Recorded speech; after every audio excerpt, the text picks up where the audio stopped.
कैसे हैं आप लोग। आई होप के अच्छे होंगे। मैं भी अच्छी हूँ। और ये मेरा नया चैनल है और ये मेरा फोर्थ ब्लॉग है। ये मेरा फोर्थ ब्लॉग है और मैं इस चैनल पर नई हूँ। मेरा आईडी का नाम खुशी प्रकाश है। और आज मैं आपको अपने शादी के बारे में बताऊंगी कि मेरी शादी लव है या अरेंज है। सो गाइस, मेरी शादी लव है।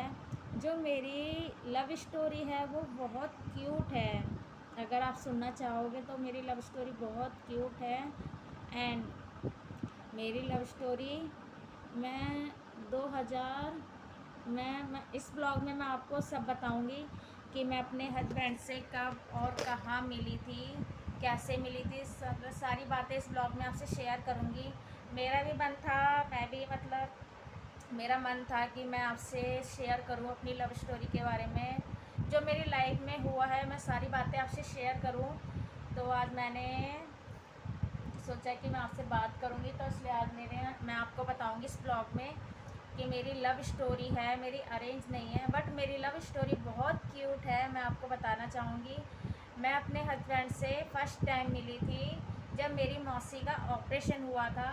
उनका बैक कमर का उनका ऑपरेशन हुआ था, तो मौसी के घर पे मैं हेल्प कराने के लिए गई थी। मतलब उनको बेड रेस्ट था, मैं उनसे काम नहीं होता था, तो मैं गई थी उनके अपनी मौसी के घर पे काम के लिए। तो वहाँ मैं अपने हस्बैंड से फ़र्स्ट टाइम मिली थी, और मिली थी मैं 2016 2000 2014 में। मैं अपने हस्बैंड से फ़र्स्ट टाइम मिली थी। 2014 में मेरी मौसी का ऑपरेशन हुआ था, तब मैं अपने हस्बैंड से मिली थी। तो उस टाइम से, और जो मेरे हस्बैंड की जो मम्मी है, मेरी जो मतलब मेरी सासू माँ जी हैं, जो वो उस टाइम पे मेरी मासी लगती थी, क्योंकि मैं अपनी मासी को मासी बोलती थी। जो मेरी मासी के पड़ोस में मतलब जो भी जितने लोग रहते थे, मैं सबको मासी बोलती थी। तो मैं अपने हस्बैंड की मम्मी को भी उस टाइम पे मासी बोलती थी। लेकिन मुझे नहीं पता था कि जो मेरा मतलब मासी का रिश्ता है, मेरा जो हमारा रिश्ता मासी वाला है, जो दोस्ती जो भी है, इस रिश्ते में बदल जाएगा। मैंने कभी सोचा नहीं था। मेरे हस्बैंड जो हैं वो मेरे घर भी आ चुके थे शादी से पहले।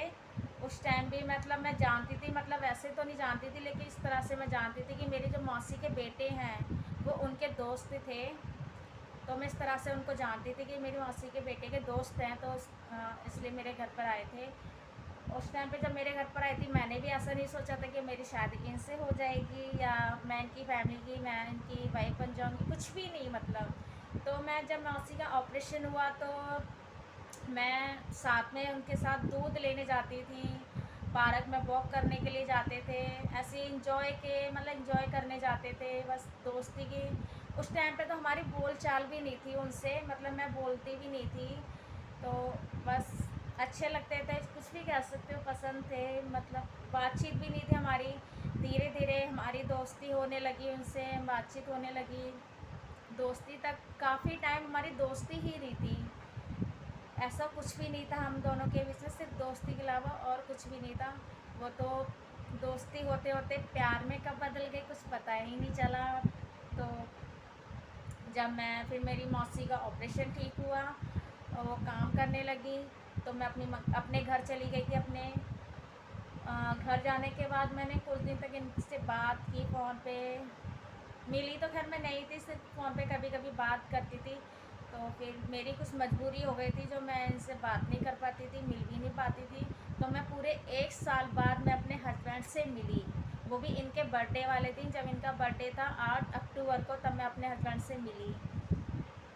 मुझे इनको तो लगता था कि मैंने मतलब छोड़ दिया या धोखा दे दिया, बट ऐसा कुछ भी नहीं था। वो मेरी मजबूरी थी, जो कि इनसे बात नहीं कर पाती थी, फ़ोन पे मिल भी नहीं पाती थी। तो इनको तो यही लगा था।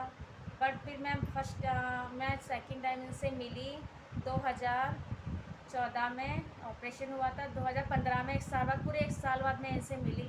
यहाँ तक कि फ़ोन पे भी बात नहीं होती थी हमारी, तब मैं 1 साल बाद मिली थी। तो इन्होंने मुझे बताया कि मुझे तो ऐसा लगा कि आपने मुझे छोड़ दिया है, या मुझे धोखा, जो भी कुछ है, मतलब कुछ भी कह सकते हो, बट ऐसा कुछ भी नहीं था। तो फिर बातचीत हुई हमारे बीच में 8 अक्टूबर को, जब मैं इनके बर्थडे वाले दिन मिली थी। तो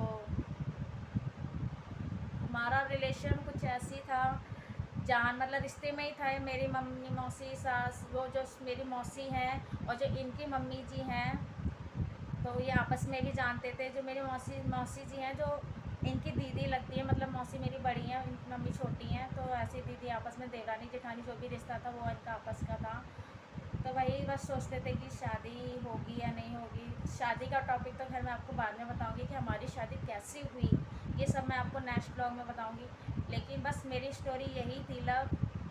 जब मैं मिली 1 साल, इन्होंने मेरा वेट भी किया 1 साल तक। मुझे मुझे इस बात की बहुत खुशी हुई कि चलो, ऐसा कुछ नहीं, इन्होंने मेरा वेट किया 1 साल तक। ये भी खुश थे, मैं भी खुश हुई।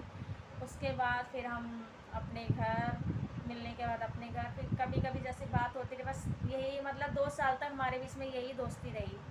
फ़ोन पे कभी बातचीत करना, हाल चाल पूछना, यही यहाँ तक था। मैं बहुत कम मतलब मिलती थी और घूमना घूमना पसंद, मतलब घूमती थी, बस फ़ोन पे कभी कभी बात कर लेती थी। तो यही थी हमारी एक छोटी सी क्यूट सी love story. And so so guys, मुझे मुझे मतलब बहुत अच्छा, इन्होंने मेरे ऊपर विश्वास किया, तो मुझे भी बहुत अच्छा लगा कि हाँ, मतलब बहुत खुशी हुई मुझे। तो बस गाइस, यही थी मेरी छोटी सी लव स्टोरी। कैसी लगी आपको कमेंट्स में ज़रूर बताना कि मेरी लव स्टोरी कैसी लगी। और अगर आपको मेरी लव स्टोरी अच्छी लगी तो कमेंट ज़रूर करें, और मेरे चैनल को सब्सक्राइब करें, और मेरे प्यारे प्यारे, मुझे प्यारे प्यारे कमेंट्स करें। एंड मेरे वीडियो को भी शेयर करें अगर आपको अच्छी लगी, लाइक भी करें, एंड मुझे कमेंट्स भी करें। और मिलूँगी, और मेरे चैनल को भी सब्सक्राइब कर लेना। मैं आपको नेक्स्ट ब्लॉग में मिलूँगी, तो नेक्स्ट ब्लॉग में मैं आपको और भी इंटरेस्टिंग होगा कि मैं किस टॉपिक पे बात करने जाऊँगी, कि मेरी शादी जो मेरी लव थी वो अरेंज में हुई या नहीं हुई, वो मैं सब आपको नेक्स्ट ब्लॉग में बताऊँगी। मिलूँगी फिर आपसे नेक्स्ट ब्लॉग में। जब तक के लिए टाटा बाय बाय। बने रहिए ब्लॉग में और मेरे चैनल को सब्सक्राइब कर लेना। बाय।